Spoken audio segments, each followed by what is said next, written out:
ಕೃಷ್ಣ ಹೇಳಿರೋದು ಈ ನಾಲ್ಕರಲ್ಲಿ ಕಲಿಯುಗಕ್ಕೆ ಭಕ್ತಿ ಮಾರ್ಗ ಬಹಳ ಈಸಿ, ಮತ್ತೆ ನಾವು ಈಗೋಯಿಸ್ಟಿಕ್ ಆಗಲ್ಲ. ಅದರಿಂದ ಬೇರೆ ಭಕ್ತಿ ಯೋಗ ಜೊತೆ ಬೇರೆ ಯೋಗಗಳನ್ನ ನಾವು ತಗೋಬೇಕು.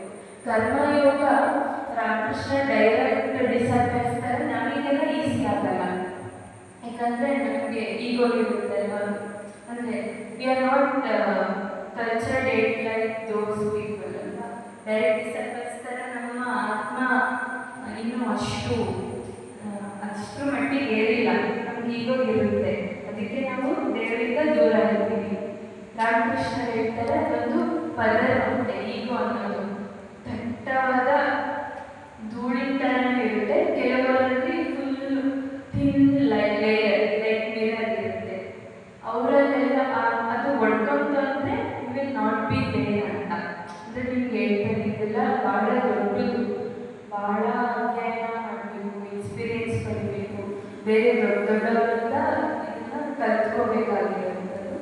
ನಾನು ನಿಮಗೆ ತುಂಬ ಸೂಪರ್ಫಿಷಿಯಲ್ ಆಗಿ ಹೇಳ್ತೀನಿ. ಅದು ಹೊಡಿತು ಅಂದರೆ ನಾವು ಮೋಕ್ಷನ ತಗೊಂಡಿದ್ದೀವಿ. Ego is the cause for everything.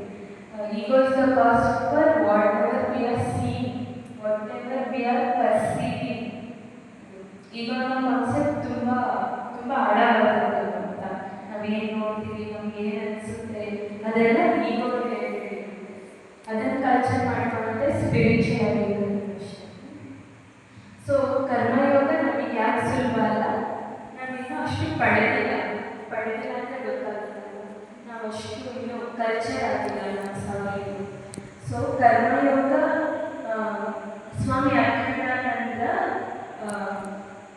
ಎಲ್ಲ ಡೈರೆಕ್ಟ್ ಡಿಸೈಪಲ್ಸ್ಗೂ ಬೇರೆ ಬೇರೆ ಏನು ವಿಶೇಷ ಅಂದರೆ ಅವರು ಒಂದೊಂದು ಮಾರ್ಗನ ಇಟ್ಕೊಂಡು ನಮಗೆ ಅದನ್ನು ಮಾದರಿಯಾಗಿ ತೋರಿಸಿದ್ರು.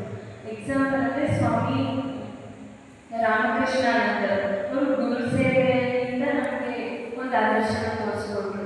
ರಾಮಕೃಷ್ಣರು ಮಹಾಸಮಾಧಿ ಆದಮೇಲೂ ಅವರು ಲೈವ್ ಆಗಿ ಇದ್ದಾರೆ ಅನ್ನೋ ಥರ ಸೇವೆ ಮಾಡ್ತಿದ್ರು. ಮಡ್ರಾಸ್ ಸೌತ್ ಇಂಡಿಯಾದಲ್ಲಿ ರಾಮಕೃಷ್ಣರ ಪರಂಪರೆ ಎಷ್ಟು ಪ್ರಚಾರ ಆಗಬೇಕಂದ್ರೆ ಸ್ವಾಮಿ ರಾಮಕೃಷ್ಣಾನಂದರು ಕಾರಣ. ಸ್ವಾಮಿ ವಿವೇಕಾನಂದರು ಹೇಳಿದ ತಕ್ಷಣ ಒಂದು ಮಾತು ಎದುರಾಟ